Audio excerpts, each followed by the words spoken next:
Welcome to the Adventure to Evolve podcast, your conscious playground. Here, we explore leadership strategies to lead the most incredible adventure of your lifetime, your story. I'm Shalia Stafford, your host and ex-corporate sales leader turned podcast host, keynote speaker, and entrepreneur. Using leadership strategies, I'm guiding you to lead all the awkward, uncomfortable, heart-beating, palm sweating experiences that serve your growth and make your 80-year-old self proud without the corporate jargon. In this chapter of your life, what experiences are calling you to explore every layer of who you are? If that is your truth, I triple dog dare you to dive in, guided by the wisdom of your divine essence. If you like what you hear and want to go deeper into your adventure, join our online course at goflipthescript.com.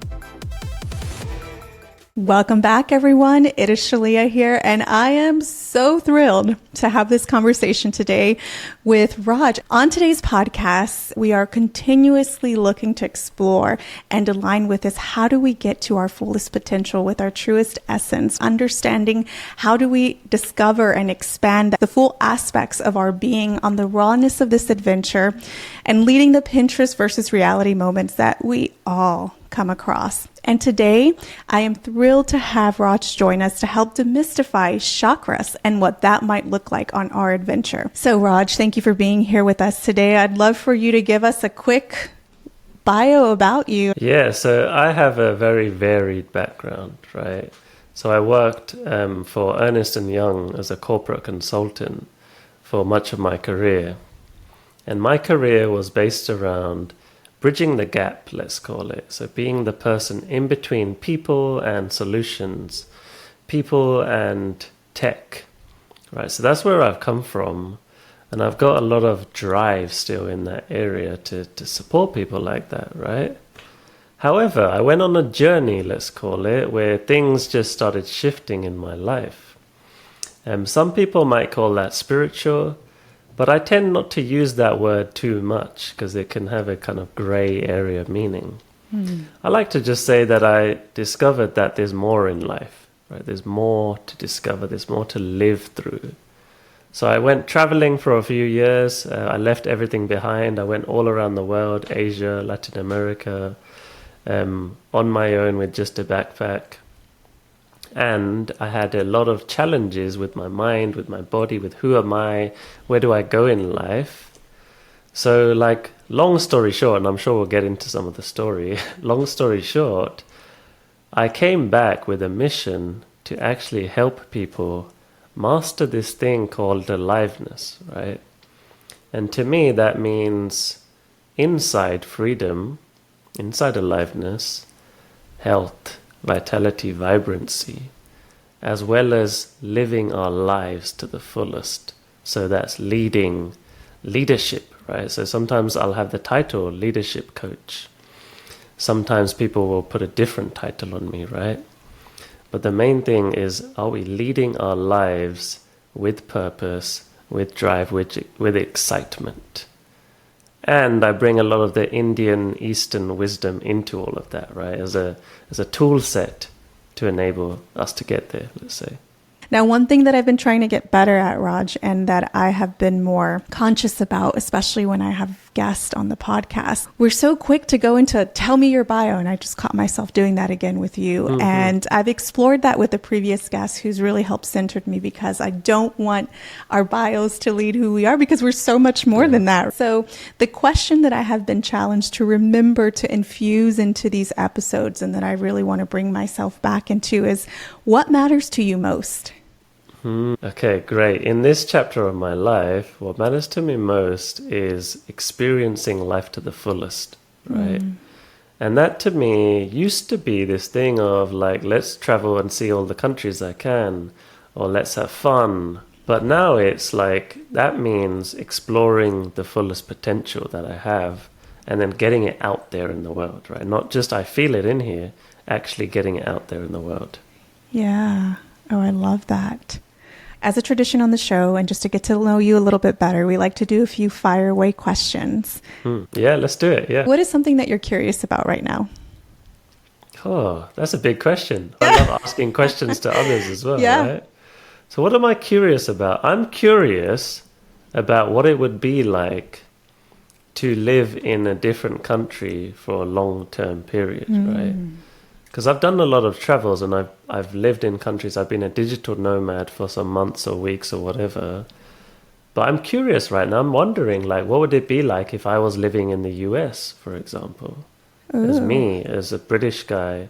Wonder what it would be like. I'm curious about things like that these days. Like, what would my life be like if I explored something like that? What is something that you'll never do? What is something that I'll never do? Ooh, that's a good one as well. What is something that I'll never do? I don't know. That's a challenging one. I've never been asked that before, so it's a good one. Can we make the question easier? What's something that you failed at? I've failed at public speaking quite a few times. Yeah, that's something I failed at, and it actually drove me to become very good at it after all of those failures. What is something that you understand today about your life that you didn't understand a year ago? Ooh, okay. What is something today? So here's what I've really been playing with these days, is my level of service that I can bring to the world. So I knew there was service that I can bring, but it's like in this past year, I've unlocked something that's another level, right? Like creating things that I didn't think were possible.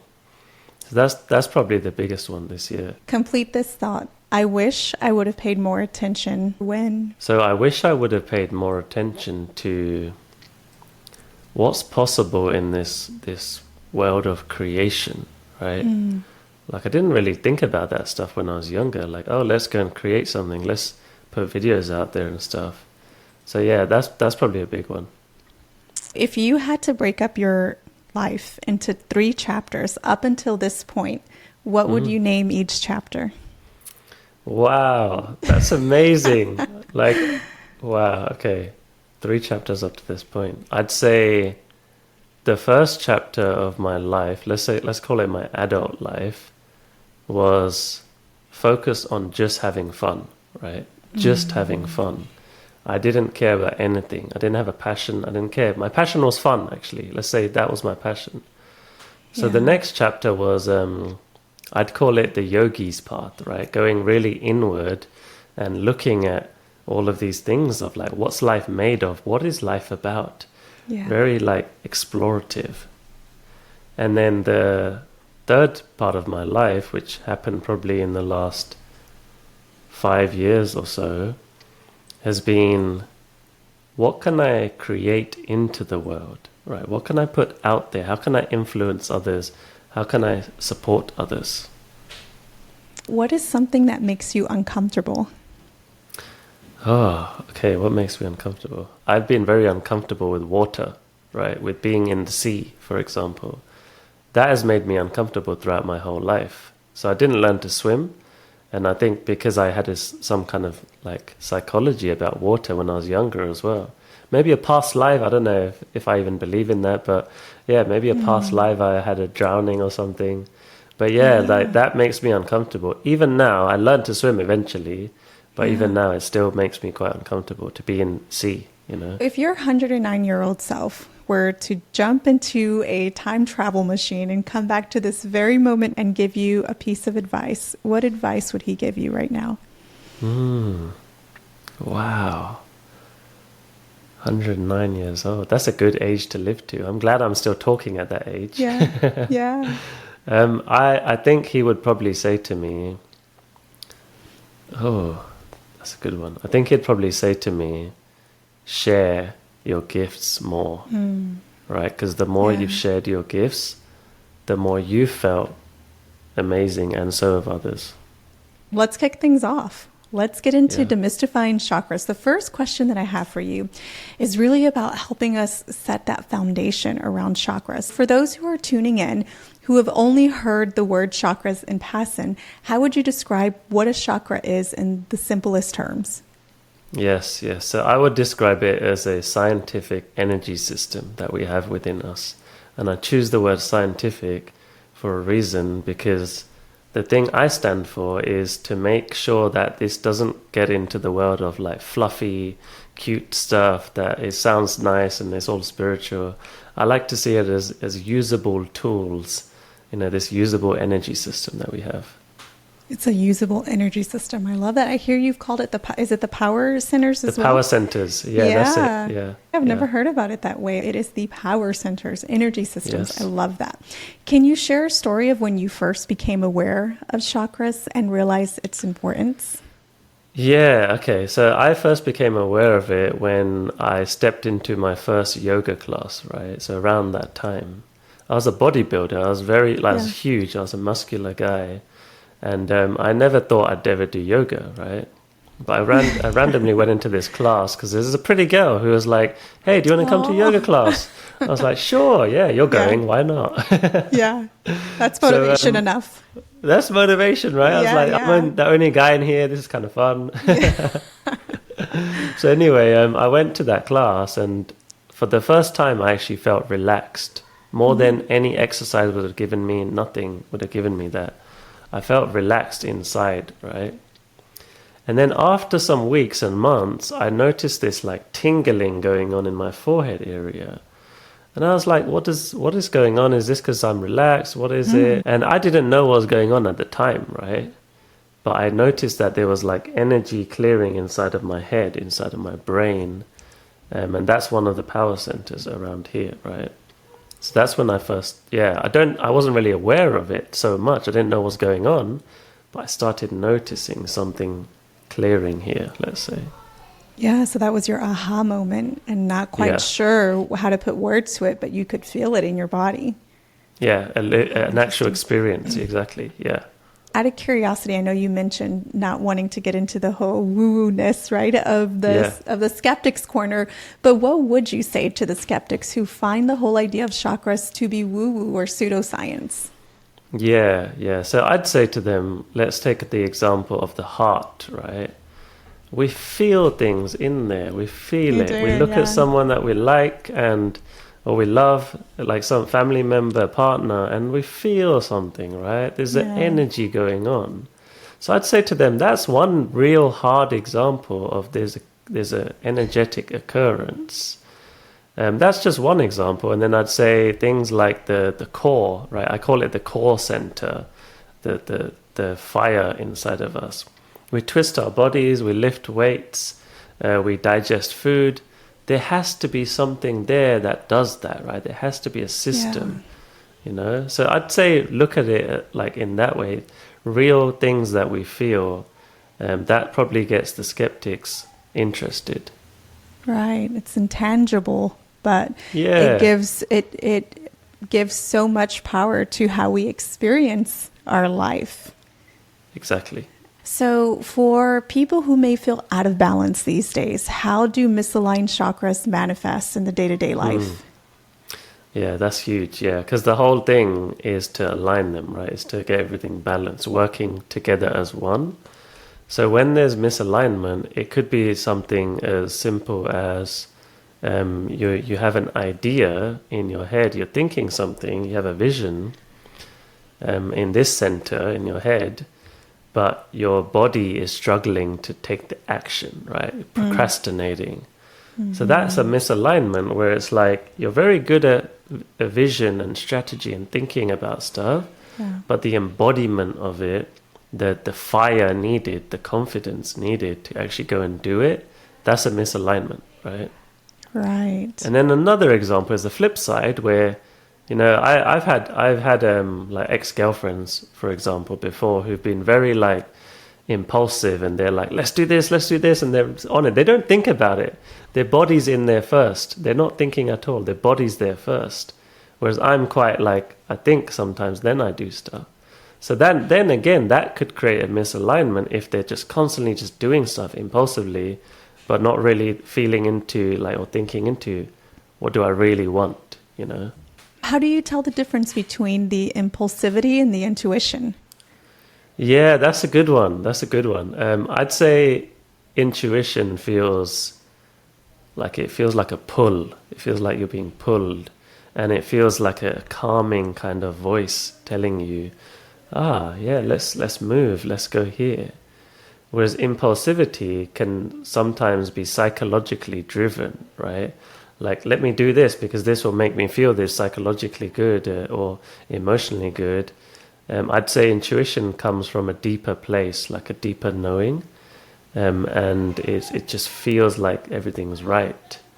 And impulsivity could just be like, yeah, I want to eat that sandwich and I want to eat that dessert. Yeah, I'm going to eat it right now. I'm just listening, letting my mind and body drive me, right, rather than my heart or soul. It sounds like instead of us taking action from a place of fear, scarcity, and we're looking for ways to emotionally suppress or maybe disassociate, it's instead we've cleared that energy out beforehand. We've grounded ourselves in the presence. And then from that state, we then ask or we feel, what is it that we want to do? And so there's less clutter around that. Yes, that's exactly it. Oh, beautiful. Is there anything that we can do as a quick exercise to learn how to open or balance our chakras? So what I'd suggest is, like you said, the centering and balancing is important. So I always guide someone into an optimal state of being first, right? So that could be as simple as taking some out breaths, right? Releasing some bodily tension. Let's let go of all this stuff inside first. Let go of some of the tension. Drop the shoulders, maybe the jaws tense. You know, if the jaw's tense, the body's tense, the mind will be tense as well. And so my actions can be coming from tension. So I always say for people, let's get the body involved first. Yeah. That's the first gate, let's call it. Get the body, get through the body gate. And then slow down and start listening to the heart sometimes, right? That's where there's wisdom. Listen within, not from the head, listen in the heart. What's going on in there? And just breathing, right? That's the good way to get everything aligned. When the breath and the mind are one and they're centered and the body's a part of that, that's the beginning of this centering process. And that's the beginning of allowing your chakras to start getting into that center as well. And so there's multiple chakras, right? Can you walk us through what the different chakras are? I know they have different colors associated with them. And for those who are listening to us on just audio only, can you describe where they are in our body? Yeah, sure. Yeah, I love this because actually my upcoming book, which is going to get released, is the power centers, right? It's actually about this topic. So, let me give a very brief overview on each that will feel like it makes sense for everyone.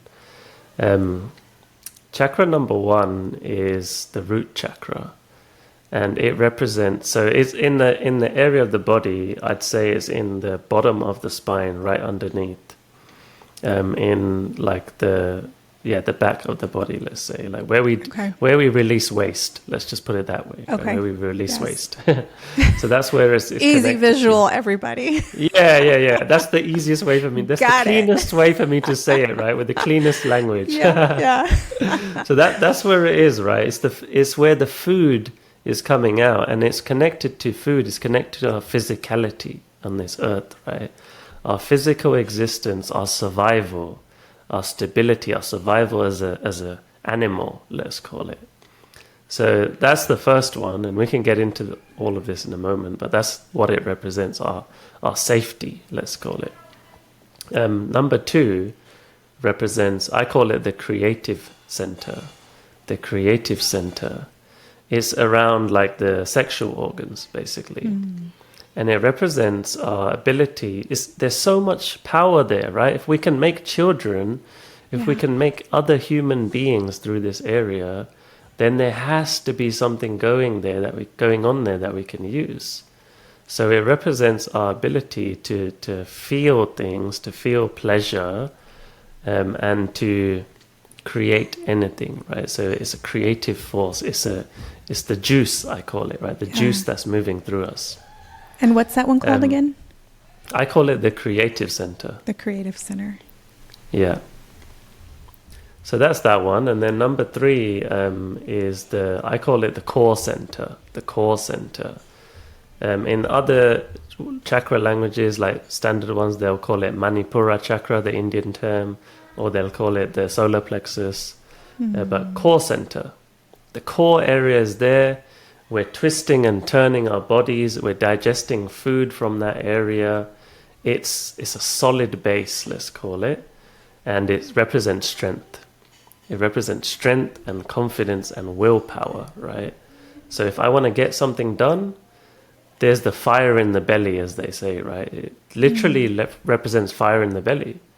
Like I'd say to people that are quite scientific, there has to be a furnace to digest things. There has to be a fire inside of us, and that's where it's located, right? So that's that one. And then the number 4 is the heart chakra, the heart center, the middle chakra, I call it. And this represents, I call it the connection chakra, the connection center. Connection center, yeah. So this thing is like the glue that bonds me and you together, or me and anything else. It's what turns me to we. That's how I describe it very simply.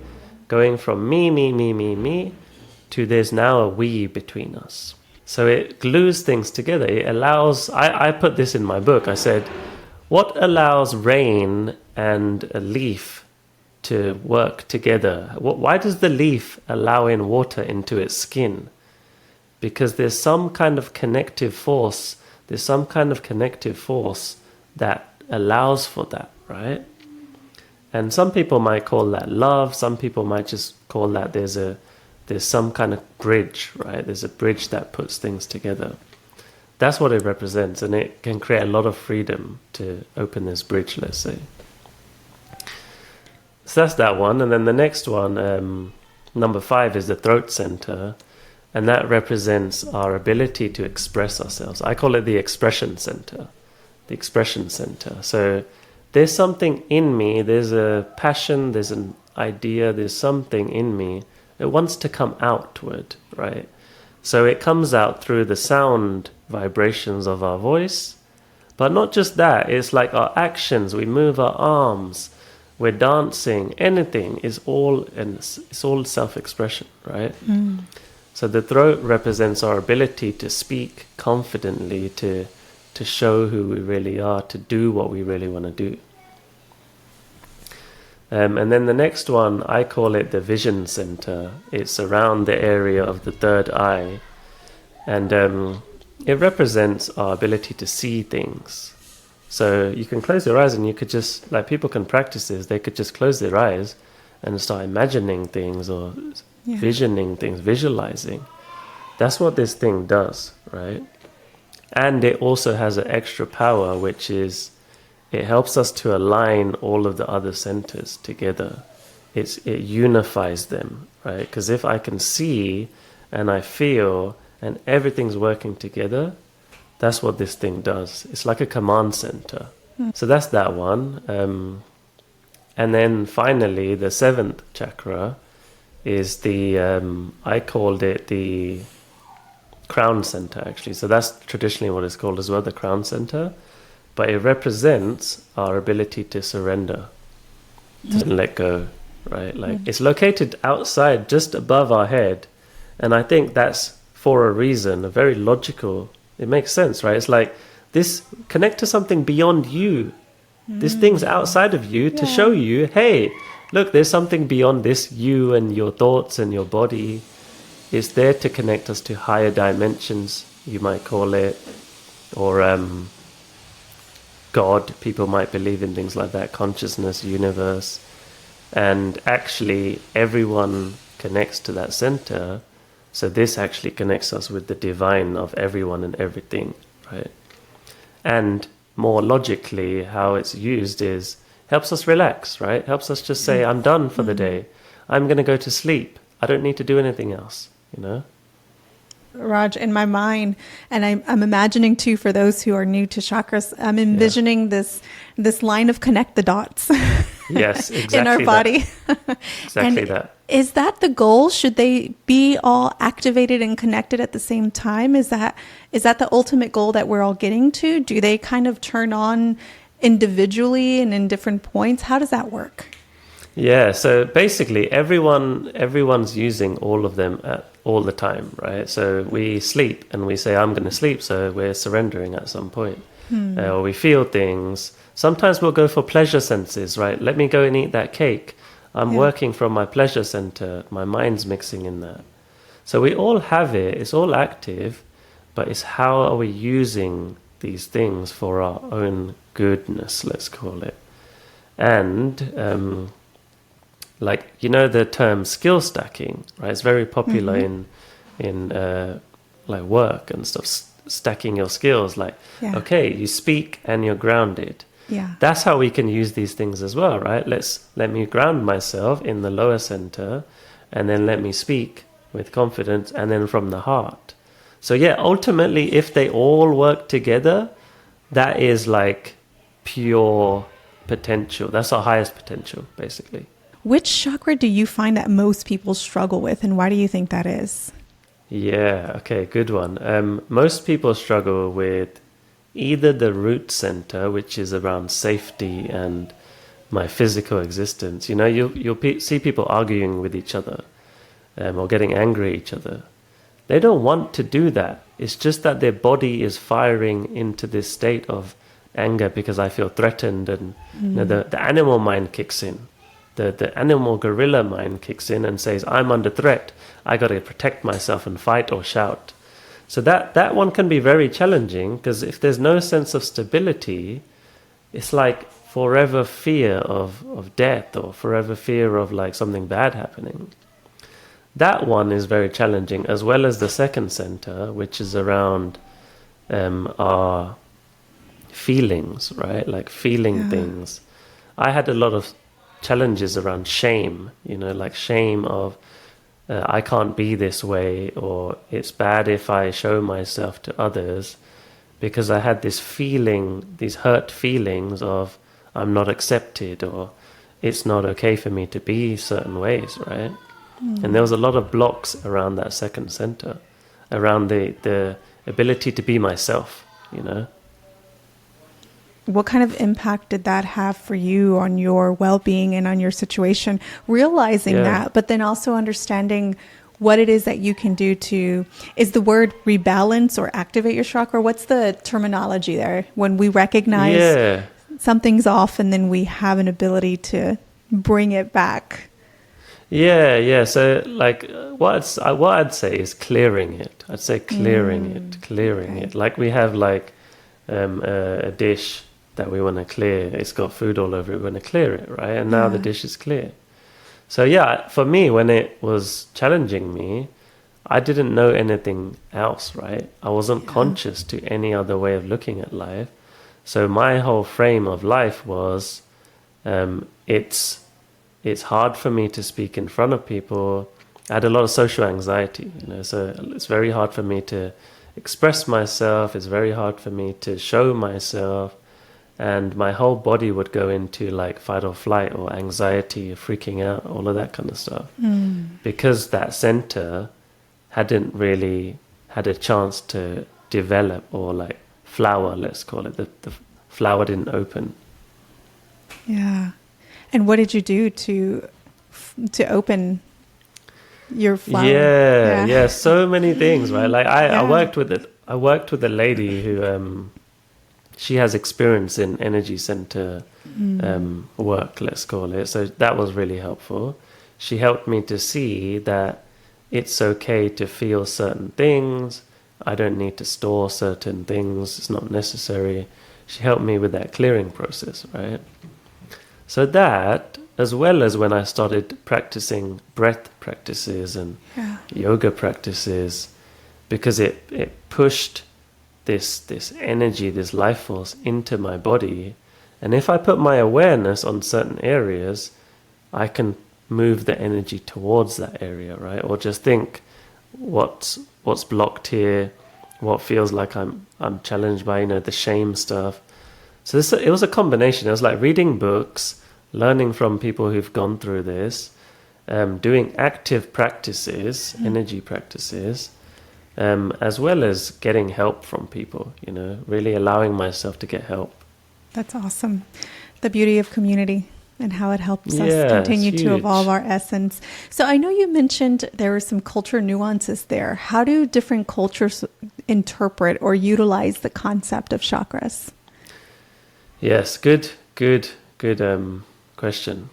So originally, as far as I'm aware, a lot of this stuff came from India, right? Which I'm quite happy about, but I didn't know about in the past. So this chakra system came from yogic practices from ancient yogis who figured out, oh, look, there's these systems inside of here. So a lot of it comes from there, but still there's all sorts of cultures that talk about this. You know, like in Christianity, there's talk about the stairway to heaven, right? Ascending the stairway to heaven. I think they're talking about the line of energy that's moving through us, right? Interesting, yeah. Yeah, I started noticing things like this, right? I was like, wow, they're talking about this. They're saying the same thing. You know, in Buddhism, there's like certain Buddhist things where they talk about love and compassion. They're talking about the heart chakra. You know, that's what they're talking about. And other religions, other cultures in Mexico, for example, there's a lot of shamanic work where they, you know, people might take psychedelics or whatever else, or chanting. It's all based around moving energy, right? Activating energy. So yeah, I see it everywhere. It's in everything, I think. It's so neat how there's this common thread that ends up uniting us at the end of the day. What does that look like for modern day integration with chakras? How does someone integrate chakra work into the chaos of 21st century living? Yes, thank you for that question. Because I call myself the modern day yogi, right? Not everyone can go to India and leave their lives behind. And I don't recommend it, to be honest. Yeah. There's so many people that say, yeah, I need to go to India to find this. I say you don't need to, right? You can have a modern day life and work on this stuff. You could be successful, you can earn a lot of money, you could be an executive, you could be whatever, and still get a lot from this. So what I'd say to people is first, understand what these centers are, right? Know the theory and the knowledge of it, because then you know what you're working with. So know what these are, and then engage in practices where you feel them. Oh, look, I feel this thing in my heart. Oh, look, I'm aware of this. So personal practice where you start, the knowledge becomes an experience, right? So that's the first two steps I'd start with.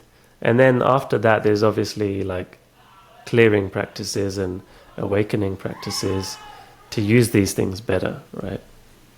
Yeah. Okay. That's really neat. It's good to know. We forget sometimes when we're just starting to explore new concepts. It's so thrilling of the idea to get closer to where the concepts may most likely be originating from. Yes. But the reality is that wherever it is, the universe is capable of showing us the work that we need to do and how we can do it, even if it's in the confines of our car driving to the office on Monday morning traffic. Exactly. Yeah. Okay. So in a way to get a little bit more practical, if you had to give one simple, actionable step for someone to start aligning their chakras today, what would that be? So intuition tells me something. There's a lot of things I can say about this, but intuition tells me some kind of sound vibration, right? So what I'd suggest is usually some kind of humming even, right? Even if any of you guys are listening, even if you're like, oh, that sounds kind of strange, what's that about? I guarantee if anyone tries just humming certain sound compositions, you will feel some energy inside. You'll feel lighter, you'll feel better. You know, complete that with closing your eyes and then doing some sounds, some kind of chant, some specific syllables that people have created for these purposes. I'd say try that, right? Try that as well as for the everyday person who's going to work and things. Look at things like, do you feel like you're challenged by speaking confidence, right? Okay, if you are, then you can just look at all of the books and the modern things. But what if you looked at this thing that I call the communication chakra, communication center, and you started working on that in this way that I'm saying, which is like chants, you know, sound syllables. I think that would make a big difference, you know, looking at it as a system that you can use. Do you have any unconventional techniques to share for chakra alignment, or something that you do that is maybe a little bit different than what most would probably do? Yes. Okay. So there's a lot of extreme practices that people didn't share with anyone publicly because it's quite potent, let's say. Yeah, there's some potent practices that you'd only get from someone by word of mouth, right? So there's some things that I've learned, such as Kundalini practices, right? Kundalini yoga, Kundalini practices, Kundalini breath. I'd say those are slightly unconventional because it's breath practice mixed in with body movements, mixed in sometimes with certain chants and extreme use of your voice to move energy, right? So things like that, like Kundalini yoga, if anyone looks into that, they'll see like what it can do. It can do a lot of powerful things for people. What is Kundalini yoga and Kundalini breath work? Yeah, so Kundalini basically, like people can get lost with this word. It sounds very popular these days, but I'd say it represents the life force within us, right? Like chi, you might call it in Japanese. It's the life force within us. And all we're really doing is we're just manipulating it so that we can use it a bit better, right? Like breath work is, why are we doing all of this extreme breathing?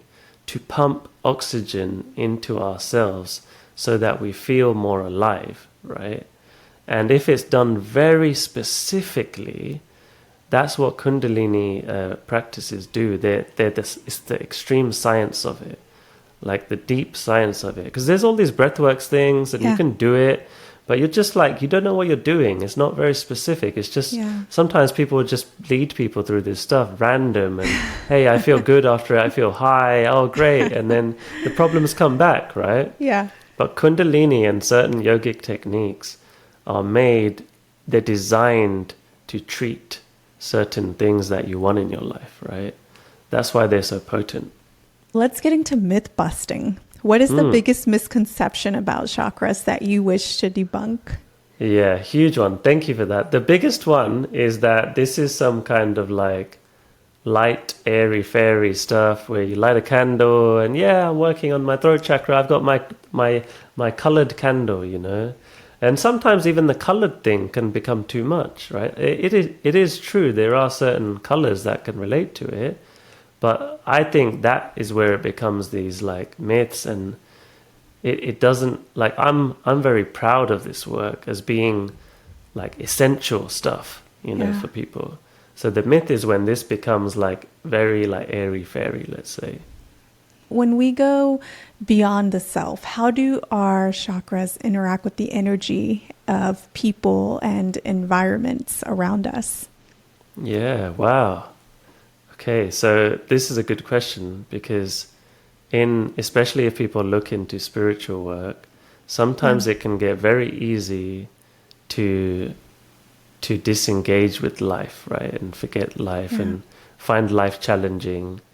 So when the chakras start aligning, they allow for an inner and outer world to become one, right? So if I'm speaking from truth from this throat communication center, that means there's confidence coming out, right? So it's allowing me to engage with life with more potency, with more freedom. I never think about what I'm going to say anymore, you know, because it's just coming out of me naturally. There's no effort, you know. That's what these things are good for. It makes everything easy and effortless, right? I like that. And ultimately, that's where we want to arrive, to be able to come more from a place of intuition rather than conditioning or fears. When we're looking at the full spectrum, how do chakras relate to our emotional and mental health, not just spiritual well-being? Yeah, I love that. Okay, so the first few chakras, especially the first one, it relates to our physical existence, right? So things like if you're having a lot of anxiety, a lot of fears of safety, money worries even, you know, even money things come into this. That's because there's no stability, or not there's no stability, but there's less stability, let's say. So, you know, that creates things like anxiety, stress responses in our hormones, fight or flight responses. So when we relax, when we can actually feel grounded, our body goes into homeostasis, right? The whole chemical process changes inside, and the body's not trying to survive anymore. It's present, it's safe, it's alive. So my health became amazing. I was running, I was doing all this bodybuilding, everything I could to try and have good health. But because I wasn't looking at these things inside, the deeper triggers and fears and worries, I wasn't really healthy. Maybe my physical body looked good, but I wasn't healthy because I was stressed all the time. So looking at this system allows for an actual relaxation to occur, but not temporary relaxation. It allows for a letting go inside. And that means good health. That means good skin even. My skin started changing. So many things can change from this. Yeah. And that's like mental and physical health, right? Combined. Absolutely. I love that you mentioned the point of homeostasis. There was somewhere along the lines that I heard that it's not that we're looking to continuously be happy our entire lives. We're looking to reach a state of homeostasis. Yes. Yeah. Okay, so I have one last question for you. When we're looking at the journey ahead, as people become more aware and aligned, what's the next level of working with chakras? Okay. I'd say the next level is to really look at them as if you were looking at running, for example. So looking at them like they're everyday things, not mystical, not like complicated. It doesn't have to be complicated here. It's just, I know these 7 pillars and it gives people a system to hold on to, right? Okay, 7 things that I can work on in my life. So I think that's the next level, is when this becomes normal. It becomes just a basis of, look, I work on these 7 things. My physical health is great because the fire in me is moving effectively. And my body's fit and vibrant. My mental health's great because I'm calm, I'm stabilized, and I feel purposeful, and I'm moving forward. So I'd say, like, if people treat this as if you're treating like your career or anything else, it will have massive effects everywhere. I love that, getting to the point where we can naturally integrate it into our life. Yeah, when it becomes very like habitual, let's call it. As we wrap up the show, Raj, we love to have our guests leave our audience with a challenge or words of wisdom as we look at the conversation that we had today and where it is that we want to go with it. What challenge or words of wisdom will you leave our audience with today? Yeah, great. I'd probably say, how can you slow down some more? Yeah, and this is the thing that usually comes up. People slowing down. No, I don't want to slow down. I got things to do. So here's the extra on it. I'd say, how can you slow down so that you can actually be more effective in life and happier in life? Because it's like imagine you're driving around. You're in a race car. You have to slow down to get to the corner. Otherwise, you crash and burn, right? So you get further when you slow down. That's what I realized. So how can you slow down? Everyone listening, right? Get a piece of paper and just say, where am I so fast and rushing? Okay, what if I slowed that down? What would that look like? Such a simple yet complex one that it feels like at times. Yeah, definitely. Yeah, none of this stuff's easy, No, all of this stuff's quite challenging. I make it sound easy, but... It's so funny because once we do get there, when we are able to experience it, it really does feel so simple. But that journey to getting there is complex. Of course, yeah, definitely. Raj, share with people how they can get in contact with you. Also, tell us what you have going on in your life and in your business right now. Yeah, so website is withraj.com, just with and then my name, raj.com. So on there I have loads of free resources like videos, articles, meditations even. That's usually what people want from me a lot. Got meditations on there. And if you go to that page, you'll get a pop-up to join my mailing list, and then you'll get even more free stuff from me, like meditations, articles, events, all of that stuff. So that's the first thing I'd advise. Go there, check it out. It's free, nothing to lose. And then I'd also say my Instagram, I'm posting short videos, just like we spoke today, but very short, digestible videos. YouTube is something that I'm developing a lot more now, actually very recently in the last few weeks. So you'll see a video there every week, 2 videos there every week for a while now. And they're very practical, guided practices where I teach things, the theory, and then I take you through an experience. Or there's workshops, or there's all sorts of stuff on my YouTube, right? Again, all for free. I want to give massive value. If people want to go to the next level and they actually want some guidance from me, to have me in their corner, let's say, then there are paid programs. So retreats. I've got a retreat coming up in November in Tanzania. First retreat I've run. Oh, how fun. That's my first retreat. That's coming up. Anyone hears this in time, then there might be some last minute space for you guys to join. So definitely reach out if you've ever wanted to go to Africa and you want to work on this slowing down and this purpose-driven life. It's usually for people who are driven by something, right? They're not just everyone. I like to have people there that have some kind of purpose. Sometimes they're a leader or just the energy of a leader, let's say. So that's a retreat. You can also look out for some group programs that I run online, events that I run online. That will all be updated from my newsletter. You'll see all about that. Finally, if anyone wants to work with me one-on-one, I have some slots, right? I don't have that many slots, but I always open up new slots to work with me one-on-one. And that is where people get really individual support, where, all this stuff we talked about today is going to get nailed, one by one, very personalized. I'm with you in your corner, contactable all the time. So this is where people get massive, like life-changing results. So that's another way people can potentially work with me.